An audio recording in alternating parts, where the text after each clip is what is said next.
नमस्कार। आज हम एक ऐसी साधारण सी दिखने वाली घास के पीछे छिपे असाधारण विज्ञान को समझेंगे। ये वो घास है जो वैदिक परंपरा में हजारों सालों से पवित्र मानी जाती है। देखिए, ये सिर्फ एक पौधा नहीं है, बल्कि ये आध्यात्मिक शुद्धि और ब्रह्मांडीय ऊर्जा को बैलेंस करने का एक बहुत शक्तिशाली साधन है। चलिए, इसके रहस्यों की दुनिया में गोता लगाते हैं। ये लाइन कुछ घास के एसेंस को आप कह सकते हैं बहुत खूबसूरती से बयां करती है। ये सिर्फ एक पौधा नहीं, बल्कि एक ऐसा सूक्ष्म हथियार है जो आध्यात्मिक जगत पर असर डालने की ताकत रखता है। ये हमें उस रहस्यमयी पावर की एक झलक देता है जिसको आज हम समझने वाले हैं। तो कुश घास, या जिसे दर्भ भी कहते हैं, ये आखिर है क्या? देखिए, ये एक खास तरह की घास है जिसे वैदिक संस्कृति में पवित्रता का शिखर माना गया है। इसका इस्तेमाल सिर्फ शुद्धिकरण के लिए नहीं होता, बल्कि कर्मों के बोझ को हल्का करने और एक तरह का आध्यात्मिक कवच बनाने के लिए भी किया जाता है। और यही वजह है कि ये हर जरूरी अनुष्ठान का सेंटर पॉइंट है। अच्छा, इसकी शक्तियों को समझने से पहले चलिए थोड़ा इसकी जड़ों तक चलते हैं। इसकी पौराणिक उत्पत्ति की कहानियां भी उतनी ही मजेदार हैं जितने इसके ज्योतिषीय प्रभाव। इस घास का ना हर पहलू गहरे मतलब से भरा है। कुछ पौराणिक कथाएं कहती हैं कि ये सृष्टि के देवता प्रजापति के बालों से पैदा हुई। इसके जो 3 नुकीले सिरे होते हैं वो त्रिदेव यानी ब्रह्मा, विष्णु और महेश का प्रतीक हैं। इसकी अटूट मजबूती को नेगेटिव एनर्जीज के खिलाफ एक शील्ड, एक ढाल माना जाता है, जो इसे यज्ञ और तर्पण जैसे अनुष्ठानों का एक बहुत जरूरी हिस्सा बनाती है। तो अब आते हैं इस पूरे एनालिसिस के सबसे इंटरेस्टिंग पार्ट पर। आइए देखते हैं कि ये पवित्र घास वैदिक ज्योतिष में ग्रहों की ऊर्जा को, खासकर 2 बहुत ही पावरफुल ग्रहों की एनर्जी को कैसे प्रभावित करती है।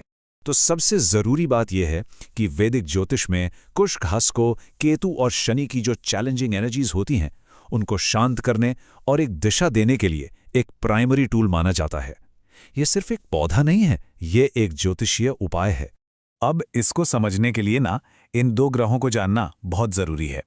केतु हमें भौतिक दुनिया से वैराग्य और स्पिरिचुअल सर्च की ओर ले जाता है, जो कई बार बेचैनी भी पैदा करता है। और वहीं शनि, जिन्हें कर्म का देवता कहा जाता है, वो हमें अनुशासन और हमारे पूर्वजों के प्रति हमारी जिम्मेदारियों की याद दिलाते हैं। इन दोनों का ही असर हमारी जिंदगी पर बहुत गहरा पड़ सकता है। ये कमाल की बात है ना कि कैसे एक ही पौधा 2 बिल्कुल अलग अलग कॉस्मिक एनर्जीज को संभालता है।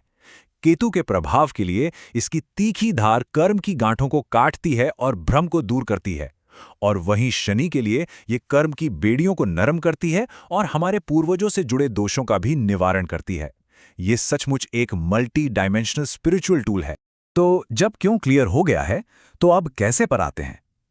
अब हम उन प्रैक्टिकल और एक्शनेबल रिचुअल्स पर फोकस करेंगे जिनमें कुश घास का इस्तेमाल किया जाता है। केतु के असर को शांत करने के लिए एक बहुत ही सिंपल सा उपाय है। मंगलवार का दिन जो केतु से जुड़ा है, उस दिन बस नहाने के पानी में कुश घास के कुछ तिनके डालिए, मंत्र का जाप कीजिए और बस ये इमेजिन कीजिए कि सारी नेगेटिविटी धुल रही है। ये उपाय स्पिरिचुअल क्लैरिटी पाने और स्किन से जुड़ी परेशानियों के लिए भी बहुत असरदार माना जाता है। ठीक इसी तरह शनि के लिए भी एक बहुत पावरफुल रिचुअल है, तर्पण, यानी अपने पूर्वजों को अर्पण करना। शनि अमावस्या के दिन किसी बहती नदी में कुश घास, काले तिल और जल अर्पित करने से साढ़े साती जैसी मुश्किल समय में राहत मिल सकती है, और साथ ही ये पितृ दोष को शांत करने में भी मदद करता है। और ये जो टेबल है, ये इन सभी उपायों का एक बहुत ही बढ़िया समरी है। यहाँ साफ साफ देखा जा सकता है कि किस ग्रह के लिए किस दिन कौन सा उपाय करना है और उसका मेन बेनिफिट क्या है। ये एक पावरफुल रेफरेंस है जिसे याद रखा जा सकता है। तो चलिए अब इन रिचुअल्स और इस घास के पीछे जो गहरा सिंबलिज्म है उसे फिर से देखते हैं, क्योंकि ये सिर्फ क्रियाओं के बारे में नहीं है, ये उनके पीछे छिपे गहरे अर्थों के बारे में है। ये लाइन सच में कुश घास की स्पिरिचुअल पावर को दिखाती है। सोचिए जरा, वैदिक ग्रंथों में इसके एक तिनके को 1000 तीर्थ यात्राओं के बराबर महत्व दिया गया है। इससे पता चलता है कि इसे कितना ज्यादा शक्तिशाली माना जाता था।